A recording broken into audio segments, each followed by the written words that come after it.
呢個故事呢，就叫做《千里之堤，潰於蟻穴》，出自韓非子啊。咁佢嘅意思就係話呢，1000里咁長嘅一條堤啊，如果有一個好細嘅螞蟻窿，就會造成崩潰。比喻呢，小事或者喺小嘅地方唔注意，就會釀成大禍，或者係嚴重嘅損失。故事嘅主角叫做白圭，係戰國初年著名嘅治水能手。咁喺個時候呢，就黃河中下游嘅支流啊，就經常泛濫嘅。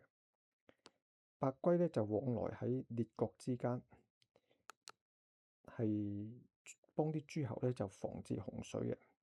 咁我哋呢讀書都知道好多啲故事啊，好似咩西門豹治水啊嗰啲，好多呢啲故事都同春秋戰國黃河泛濫有關係嘅。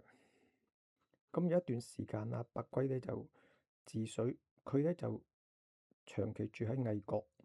魏文侯呢就揾佢呢嚟治理黃河啦。佢就喺黃河兩岸呢就開鑿咗啲水渠。咁嗰啲河水猛漲嘅時候呢，就將呢啲水啊就引入呢啲渠道嗰度，降低水位。除咗疏導之外呢，白圭呢就好重視個防築堤嘅。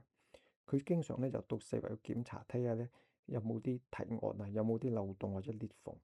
因為嗰個時候有冇水泥啊，有冇鋼筋啊，呢啲咁嘅嘢嘅嚇。佢又講下千里之堤，潰於蟻穴。如果有個好細嘅窿，你唔即刻呢封死佢嘅話呢，就會有好大嘅災難。咁啊，由於阿白圭嘅悉心治理啊，魏國呢就好耐都冇水患。咁呢個呢係好難得嘅嚇，因為呢我睇翻歷史書啊，黃河過去2000年呢，以往2000年啊，有歷史記錄以嚟啊，就多災多難。由公元前602年到1949年之間啊，就有1500幾次嘅泛濫，而且呢就有好多嘅黃河嘅改道，有成26次嘅劇烈嘅改道嚇。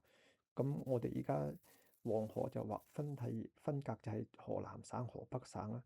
其實呢中間經過好多次改道，所以呢有時係河南省嘅一啲縣，可能係河北，或者河北省呢啲縣係河南咁樣樣嘅。咁呢個佢話白圭呢治水治得好好啊，好難得嘅。因為白圭治水治得咁好啦嚇，咁啊佢就好快脆喺其他國家都好出名啦。咁後尾呢，佢呢就離開咗魏國，去到中山國。中山國呢都係河北中部一帶，都係黃河附近嘅。咁呢，中山國呢就任命佢做將軍嘅。咁其實呢一個就有少少奇怪嘅，因為佢係治水啊，不過可能嗰時嗰啲人就乜嘢都得啦嚇。咁啊治水又得，打仗又得啊，任命佢做將軍。咁過咗冇幾耐呢，隔離一個趙國啊，就向中山國發起進攻。我哋知道呢，就戰國一共7個國家嘛，齊楚燕趙魏韓秦。咁其實仲有啲細國家冇記落嚟嘅，其中一個就係中山國。咁所以中山國其實好細嘅。咁中山國國君就叫白圭去打啦，但係大家兵力懸殊，邊個打贏啊？中山國6個城邑好快就俾趙軍佔領。咁中山國國君呢就輸咗之後呢，就命令對呢個白圭治罪喎，話佢你唔識打仗啊！佢真係唔識打仗喎，為佢治水嘅啫嘛。咁白圭呢就唔想俾人束手待擒啦，就隻身逃跑咗去魏國。魏文侯呢就諗翻以前佢自學咁有功績，魏文侯有冇即係忘記佢話嚇，仲係好念舊。唔單止呢，好熱情接落去，仲話我幫你手，就專門派咗一支軍隊幫佢，等佢呢翻去中山國嗰度呢，就去幫中山國收復嗰啲失地。咁魏國支軍隊就好好打㗎嚇。咁我哋睇歷史書，曾經有個叫龐涓嘅人嚇，即係孫臏嘅嗰個師兄弟啊，曾經協助魏國呢，都攞到好大嘅戰功嘅。咁所以呢，魏國支軍隊咁好打呢，白圭就靠呢支軍隊就去翻中山國嗰度大敗呢個趙軍，攞翻晒啲失地。咁就將啲城邑呢還翻俾中山國。不過呢，佢就唔想留喺中山國啦，就帶住啲士兵就翻去魏國。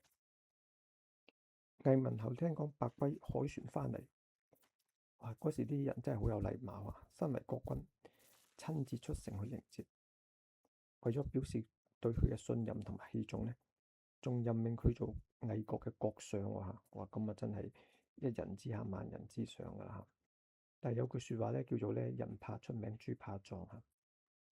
有啲大臣見到白圭受到咁嘅重用，心入邊好妒忌，就勾結起嚟向呢個魏文侯進讒言咯，就講咗白圭好多嘅壞話嚇。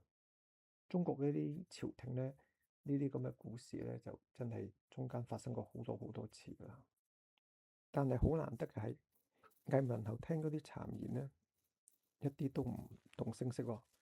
等啲大臣走咗之後，佢攞咗一塊夜光璧啊，即係好珍貴嘅寶玉啊，夜晚發光嘅，賜俾白圭，表示對佢嘅信賴。咁啲大臣聽到啲之後咧，從此後就唔敢喺呢個魏文侯嗰度中傷呢個白圭啦。咁我哋知道咧，魏文侯啊呢啲名咧係啲諡號，即係佢死咗之後，啲人俾佢一個諡號叫文。逢親文咧係最好㗎啦，中國嘅諡號，我睇諡號入邊。咁魏文侯咧能夠喺後世得到呢一個咁嘅諡號咧，即係證明佢係一個忠君，證明佢一個係明君嚟㗎。咁呢件事咧證明到佢係一個明君嚟嘅。咁呢個故事咧就講完啦。